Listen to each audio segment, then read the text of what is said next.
मित्रों, आज हम सीखेंगे घन व घनमूल। घन किसे कहते हैं? जब किसी संख्या को स्वयं से ही 3 बार गुणा कर दिया जाए तो संख्या का घन कहलाता है। मतलब ये है, if a number is multiplied 3 times by itself then the product is called cube of the given number. देखो, मान लीजिए मान लीजिए मुझे 2 का घन प्राप्त करना है।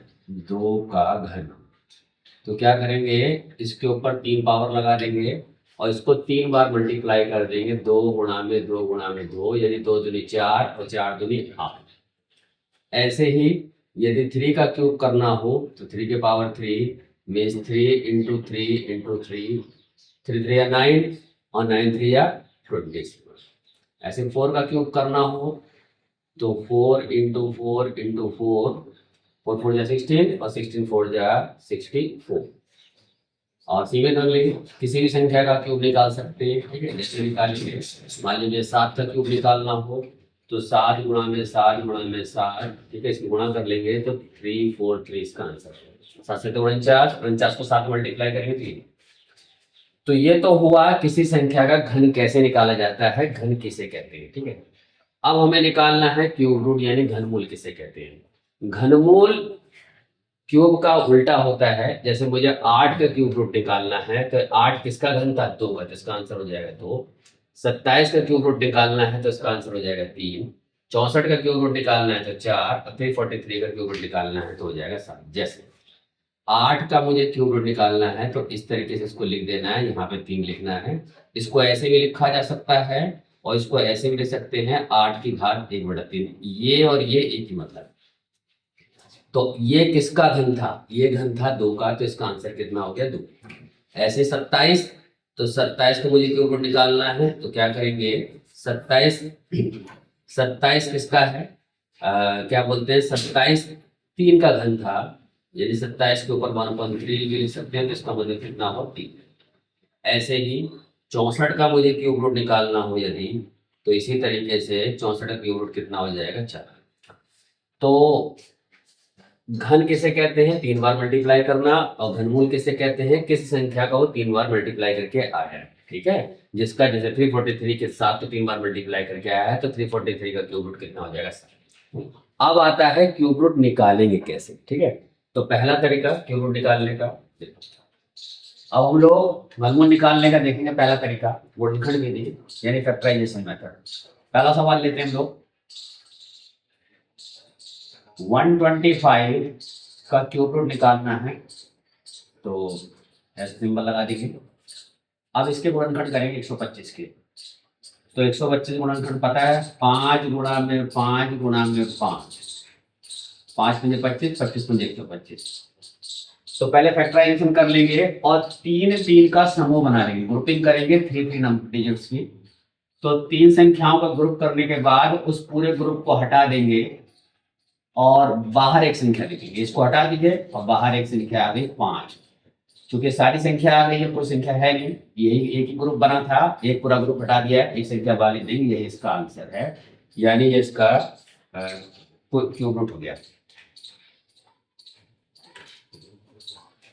इसका क्यूब रूट ये आ गया। अब दूसरा सवाल लेते हैं। 216 के गुणनखंड करेंगे। 216 पे ये आ गया, 216 के फैक्टर करते हैं। 2 एकम 2 और एक में पढ़ ही नहीं सकते, दोनों संख्या लेना पड़ेगा तो 0 लगाएंगे। 2 8 16, 8 है फिर 2 से कटेगा, 2 पंजे 10, 2 चौक 8, फिर 2 से 2 दूनी 4, 1 आया, 2 सत्ते 14। जब हम घनमूल निकाल रहे हैं और गुणनखंड कर रहे हैं तो एक संख्या 3 बार जरूर आएगी, क्योंकि 3 3 का समूह बनाना है। तो एक बार वो 2 से कट गया तो जाहिर आगे की 2 बार कटेगा। अब ये 7 है, 2 से नहीं कटता है, 7 और 2 में 3 से कटता है, 3 से काटेंगे। 3 दिन 27, तो जाहिर है फिर 3 से काटेंगे, 3 बार होना चाहिए, 3 3 9 और 3 9।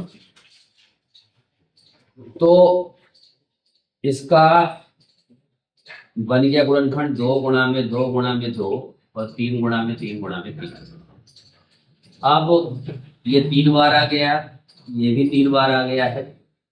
ऐसे और ऐसे, तीन तीन का समूह बन गया है। तो इसको ग्रुप को पूरा हटा देंगे, एक संख्या बाहर लिखेंगे, ग्रुप को हटा देंगे, पूरा एक संख्या लिखेंगे।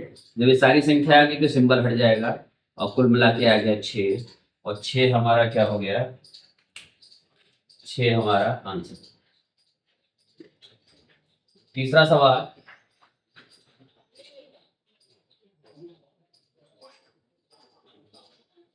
थर्ड क्वेश्चन देखिए।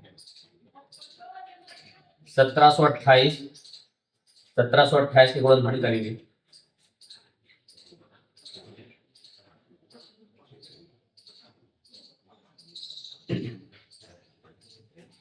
सत्रह सौ अट्ठाईस के गुणनखंड में यहाँ कर देता हूँ।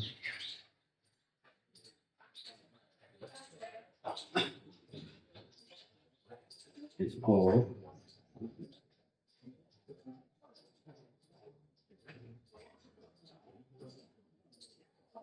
8 है, 2 से कटेगा। एक में पाड़ा पड़ने से दोनों संख्या लेंगे, 2 8 16, एक आया, 2 6 12 और 2 चौक 8। फिर 2 से 2 चौक 8, 2 3 8 2 2, फिर 2 से 2 2 4, एक आया, 2 1 2 और 2 6 12। यहाँ बचा 216 और 216 के ऊपर फैक्टर कर चुका हूँ, तो यहाँ मैं आगे नहीं कर रहा हूँ, यही से संख्या यूज कर लेंगे।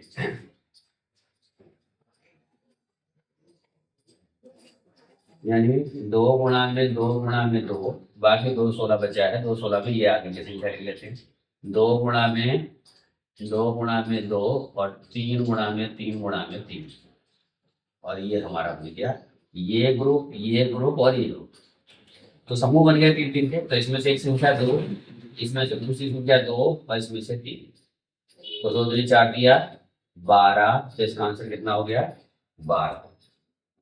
तो इस तरीके से घनमूल निकाला जाता है। अब बचा हमारा ये 46.656। 14 सवाल लेते हैं, देखो यहाँ पे।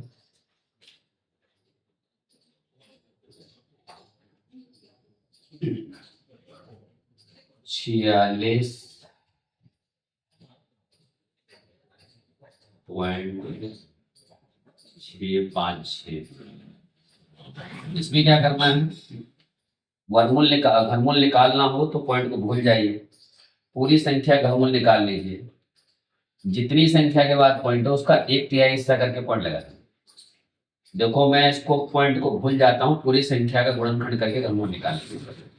पहले इसकी गुणनखंड करते हैं। देखो 46.656 का मैं गुणनखंड कर रहा हूँ। 2 दूनी 4, 2 तिया 6, 2 तिया 6, 2 दूनी 4, 2 दूनी 4, एक आया और 2 अट्ठे 2 एकम 2, 2 एकम 2, एक इधर आया, 2 6 12, एक आया, 2 6 12, 2 चौक 8, 2 पंजे 10, एक आया, 2 अट्ठे 16, 2 तिया 6, 2 दूनी 4, एक आया, 2 अट्ठे 18, 2 एकम 2, 2 6 12। अभी भी 6 है, 2 से कटता जा रहा है, 2 से ही काटूंगा मैं। अब देखो 3 बार हो गया, तो यहाँ से कट गया तो 2 बार और 2 आएगा, पक्का है, क्योंकि ये 3 ग्रुप बनेंगे इसके। 2 कम 2, 2 चौक 8, एक आया और 2 पंजे 10, 2 अट्ठे 16, और फिर ये 2 से कटेगा, 2 सत्ते 14, 2 दूनी 4 और 2 दूनी 18। अब 9 आ गया, 2 से नहीं कटेगा। 729 का मैं यहाँ काट लेता हूँ, 729 को। अब देखिए 2 से कटना बंद हो गया है, 3 से देखेंगे, 9 2 11, 7 18, 18 3 के पाटे में आता है, 3 से काट। 3 दूनी 6, एक आया, 3 चौक 12 और 3 तिया 9, 3 अट्ठे 24, 3 एकम 3, फिर 3 से, फिर 3 दूनी 6, 2 आया, 3 सत्ते 21, फिर 3 नीम 27 और फिर 3 तिया 9।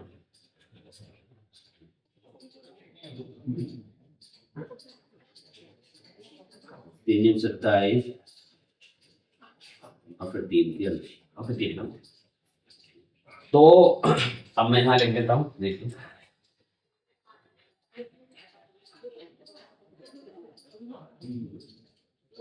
2 गुणा में 2 गुणा में 2 गुणा में 2 गुणा में 2, 1 2 3 4 5, ये छठा है। अभी बचा हुआ है ये भी, जो 1 2 3 4 5 6 बार ये भी है। तो इसके आगे है 3 गुणा में 3 गुणा में 3 गुणा में 3 गुणा में 3 गुणा में 3। इसको लाइन खींच दूं ताकि 3 बार आया 3, तो एक एक संख्या ले लेंगे इसमें से। ये बन गया 3 बार, ये बन गया ग्रुप 3 का, ये बन गया ये 2। तो इसमें से 2, अगले वाले में से भी 2, फिर 3 और फिर 3, फिर 2 दूनी 4, 4 दिया 12 दिया 36 हमारा आंसर आया। अब देखिए पॉइंट लगाना है मुझे। पॉइंट किस तरफ कितनी संख्या है? 1 2 3, तो 3 संख्या है, तो 3 का तिहाई हिस्सा कितना होगा? 1, यानी 3 को 3 से भाग करें कितना है? तो एक संख्या के बाद पॉइंट लगा देंगे। 3.6 हमारा ये आंसर है। हम लोग 4 सवाल कर चुके हैं, 5वां सवाल यहाँ बचा हुआ है। 5वें क्वेश्चन को मैं यहाँ कर देता हूँ। पहले मैं इसको सेपरेट करूँगा। फिफ्थ क्वेश्चन, एक सही 61/64 सही बटे में लिखा हुआ है, तो इसको पहले नेक्स्ट में चेंज करेंगे, इसको इससे गुणा करेंगे। तो 61 की 1 से गुणा करके, सॉरी 64 की 1 से गुणा करेंगे 64 आ जाएगा, और फिर 61 को जोड़ देंगे बटे में, और जोड़ करके 4 1 5 6 6 12 125 आ गया, और ये 64। अब मुझे क्या करना है? 125 और 64 का घनमूल निकालना है। तो ऊपर का अलग निकाल लेंगे, नीचे का अलग निकाल लेंगे। ऊपर गुणनखंड कर लो 5 गुणा में 5 गुणा में 5, और नीचे का आएगा 2 गुणा में 2 गुणा में 2 गुणा में 2 गुणा में 2।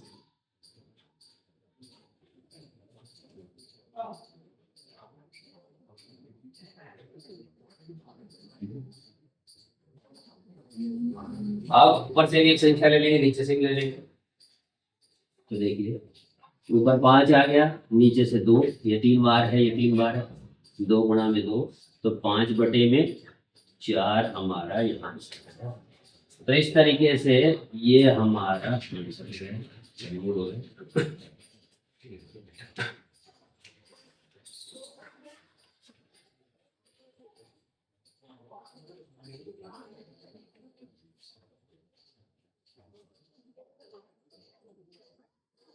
यहाँ से आ गया 5 और नीचे आ गया 2 दूनी 4, तो ये हमारा आंसर आ गया 5/4।